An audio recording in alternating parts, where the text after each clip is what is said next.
ദൈവത്തിന്റെ വചനം ദൈവത്തിന്റെ അടുക്കൽ നിന്ന് കേട്ടുകൊണ്ട് അത് മനുഷ്യനെ അറിയിക്കുന്നതാണ് പ്രവാചകൻ. അതിന് സംശയമൊന്നുമില്ല, എനിക്കുമില്ല, നിങ്ങൾക്കുമില്ല. അപ്പൊ നിങ്ങൾ കത്തോലിക്കാണെന്ന് എനിക്ക് അതിനിപ്പോൾ ഞാൻ സംശയിക്കേണ്ട കാര്യമില്ല. ഞാൻ ചോദിച്ചത് ഇവിടെ എക്കിപ്പോൾ പറഞ്ഞുകൊണ്ടിരുന്ന വിഷയത്തിൽ മനുഷ്യന്റെ കൈയടത്തിൽ, മനുഷ്യന്റെ ഏർപ്പാട് ഇതിനകത്ത് എന്തായിരുന്നു, മനുഷ്യൻ എഴുതിയെന്ന് പറയുമ്പോൾ എനിക്കൊരു സംശയമുണ്ട്. കാര്യം ഞാൻ പെന്തിക്കോസ്ത് എന്നത് അങ്ങനെയല്ല, വെർബലായിട്ടും കർത്താവ് വെർബലായിട്ട് പറഞ്ഞ കാര്യം അതുപോലെ എടുത്തിങ്ങ് കൊടുത്തെന്നാണ് പറയുന്നത്.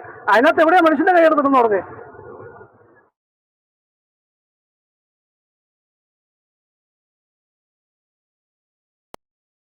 ന്യൂക്ലിയർ എടുക്കുന്നോ? പറയുവാന്നോ അതോ? അല്ല എക്യുപ്പിന്റെ അടുത്ത് ചോദിച്ചു. എനിക്ക് ആൻസർ ഉണ്ട്. ഞാൻ പറഞ്ഞില്ലേ, നമ്മൾ ടെക്സ്റ്റിനെ കുറിച്ചാണ് സംസാരിക്കുന്നത്, ഫിസിക്കൽ ടെക്സ്റ്റിനെ. ശിവപാസ്റ്റർ എന്തെങ്കിലും പറയണ്ടത്? സഭയുടെ നിലപാടാണ് എക്യുപ്പ് പറഞ്ഞത്. അപ്പോ ഈ ഇസ്ലാമിക ഇൻഫ്ലുവൻസ് കൊണ്ട് ഒത്തിരി പേര് ബൈബിളിനെ ഖുറാനെ പോലെ കാണുന്ന ആളുകളുണ്ട്. പ്രൊട്ടസ്റ്റന്റ് നവീകരണമൊക്കെ വന്നു കഴിഞ്ഞപ്പോൾ ബൈബിളിന് പ്രാധാന്യം കൂടുതൽ വന്ന് ആ രൂപത്തിൽ കണ്ടുവന്നേ ഉള്ളൂ. ഇപ്പൊ ക്രിസ്ത്യാനിറ്റിയുടെ ഒരു ഓതന്റിക് ആൻഡ് ബാലൻസ്ഡ് വ്യൂ ആണ് എക്യുപ്പ് പറഞ്ഞത്. ഇപ്പൊ പെന്തക്കോസ്തിൽ വെച്ച് ജോസ് കേട്ടത് മറ്റേ രീതിയിലാണ്. അതുകൊണ്ട് ജോസ് പ്രതിഷേധിക്കുന്നേ ഉള്ളൂ. ഇതിനകത്ത് ഇവിടെ വലിയ ഡിസ്പ്യൂട്ട് ഒന്നുമില്ല. അതാ ഞാൻ പറഞ്ഞ ഈ പുസ്തകമേ ഉള്ളൂ. ഇത് പെന്തിക്കോസ്ത് വെച്ച് ഞാൻ കേട്ട ഇങ്ങനെയാണ്, അങ്ങനെ അല്ലയോ ആണോ എന്നാണ് ഞാൻ ചോദിച്ചത്. അതിന് മറുപടി ഇല്ല. ഞാൻ അതാ ചോദിച്ചത്.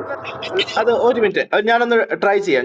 അതായത് ജോസ് ബ്രദറിന്റെ മൊബൈലിൽ ഭയങ്കര മുഴക്കം വരുന്നുണ്ട്. ഒരല്പം ഒന്ന് ഇച്ചിരി സൗണ്ട് ഒന്ന് ക്ലിയർ ആക്കി പറയാൻ പറ്റുമോ? കാര്യം മനസ്സിലായല്ലോ? ഒന്ന് പറഞ്ഞോളൂ. ഓക്കെ, ഒന്നോടെ ഒന്ന് പറഞ്ഞേരെ.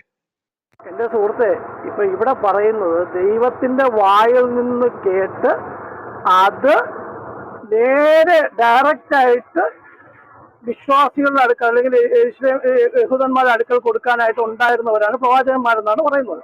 അതിനർത്ഥം ദൈവത്തിന്റെ അതേ വചനം അതുപോലെ, അല്ലെങ്കിൽ വേറൊന്നും ഇങ്ങനെ കെട്ടിയിറക്കി തന്ന വചനം അതുപോലെ ഇങ്ങ് കൊടുത്തെന്നാണ് പറയുന്നത്, പഠിപ്പിക്കുന്നത് പെന്തിക്കോസ്തുകാർ. അതിൽ തെറ്റുണ്ടോ?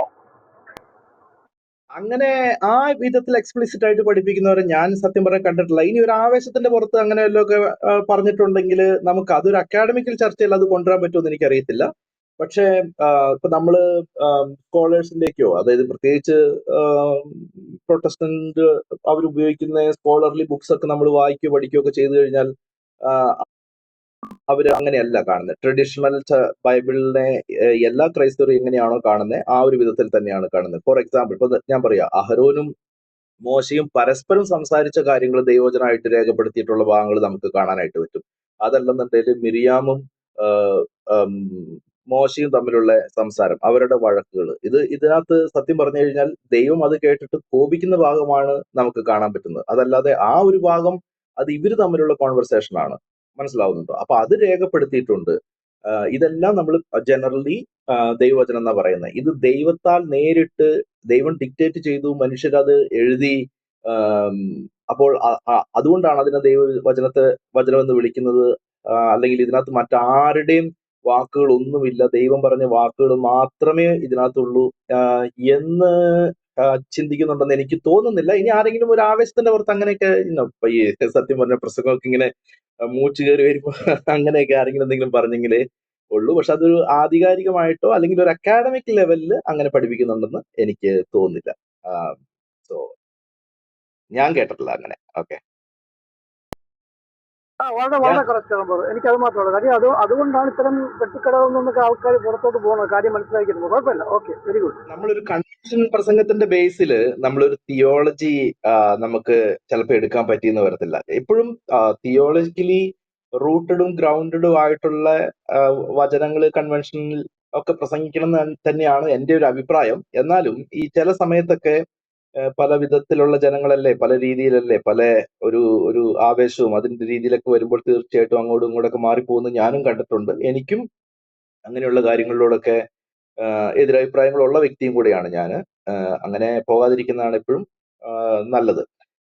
പക്ഷെ അങ്ങനെയൊക്കെ സംഭവിച്ചതായിരിക്കാം ഒരുപക്ഷെ, അത് സംഭവിക്കാതിരിക്കട്ടെ.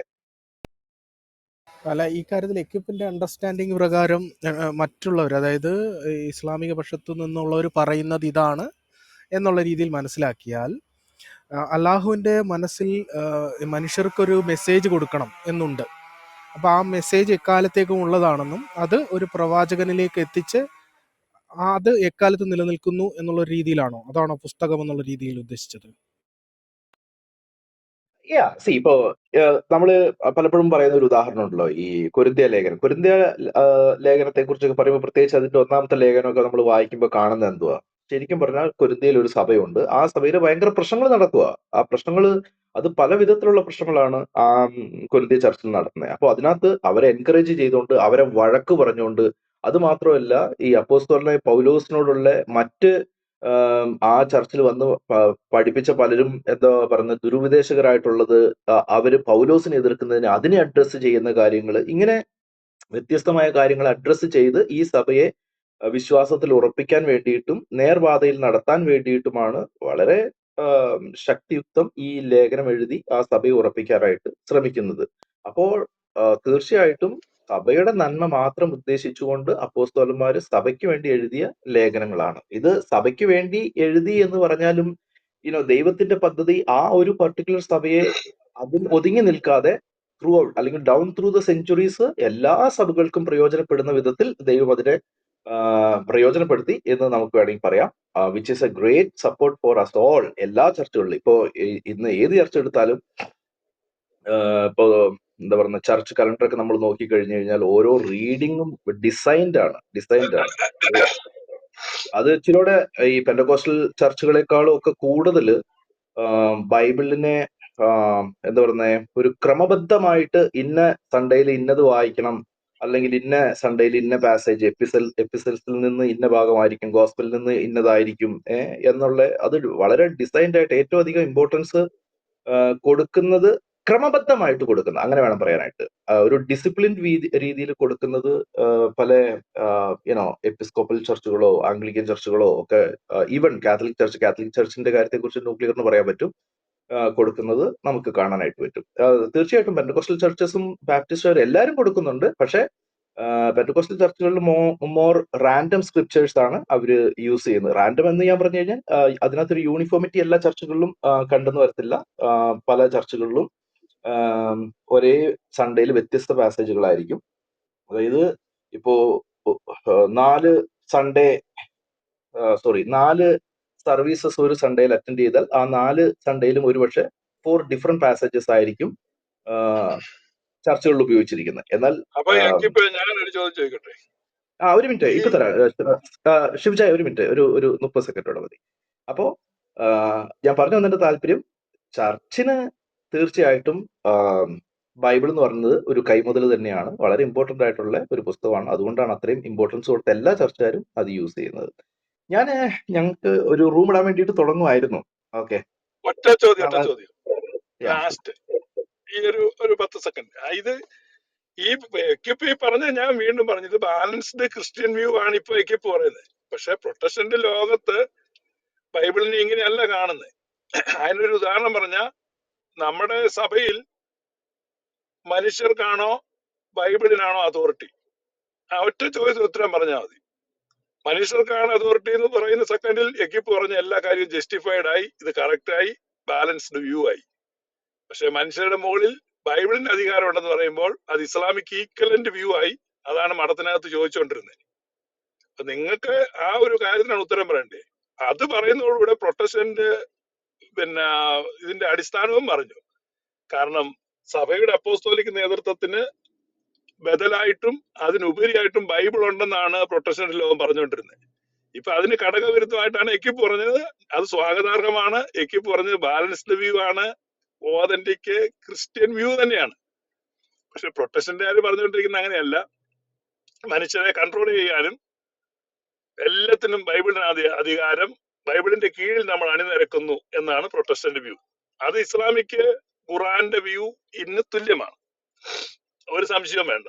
നിങ്ങൾ റൂമിടുകയാണ് ഇട്ടോ, ഇതിന് മറുപടി പറയുന്നത് പറഞ്ഞു പോക്കോ. അല്ല, അത് കുഴപ്പമില്ല. എനിക്ക് ഈ വിഷയങ്ങളൊക്കെ നല്ല ഹെൽത്തി രീതിയിൽ സംസാരിക്കുന്നതിൽ താല്പര്യം മാത്രമേ ഉള്ളൂ. അത് മാത്രമല്ല, ഇപ്പോ എനിക്ക് എന്തെങ്കിലുമൊക്കെ കൂടുതൽ മനസ്സിലാക്കാൻ അവസരങ്ങൾ കിട്ടുവാണെങ്കിൽ അത് എനിക്ക് തന്നെ പ്രയോജനപ്പെടുന്ന കാര്യങ്ങളാണല്ലോ. അതിനൊന്നും കുഴപ്പമില്ല. ഇപ്പോ ഞാൻ ഈ വിഷയത്തിൽ അധികം അങ്ങനെ പോയിട്ടില്ല. പക്ഷെ എന്റെ വ്യൂ ഒരു